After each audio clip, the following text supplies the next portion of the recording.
Kalau Anda seperti saya, mungkin pernah bertanya-tanya, kok organisasi yang begitu besar, begitu sukses, bisa hancur?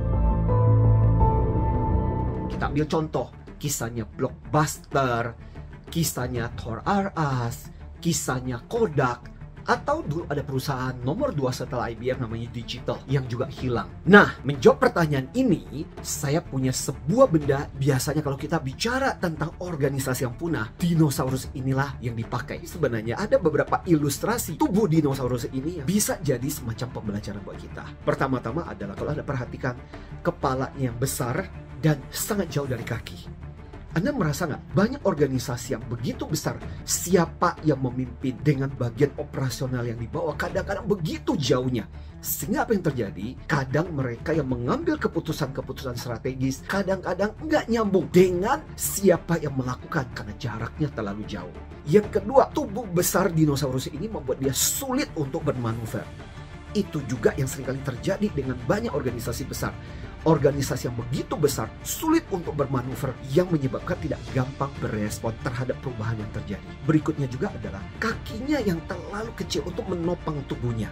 Dan ini juga yang seringkali terjadi, bagian-bagian operasional yang harusnya menghasilkan untuk tubuh dan bisa bergerak dengan lincah, bagian-bagian operasional itu terlalu sedikit.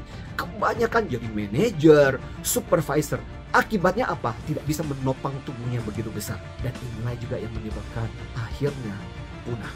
Alasan lainnya adalah dinosaurus ini tubuhnya sudah menjadi terlalu besar. Bayangkan berapa banyak makanan yang dibutuhkan untuk binatang yang sebesar ini. Seringkali di dalam organisasi juga menjadi terlalu begitu besarnya. Saking besarnya adalah profit yang mereka dapatkan. Meskipun memang profit sih, tapi tidak cukup untuk memberi makan tubuhnya yang begitu besar. Bandingkanlah dengan organisasi yang kecil, yang gampang untuk bergerak dan lincah.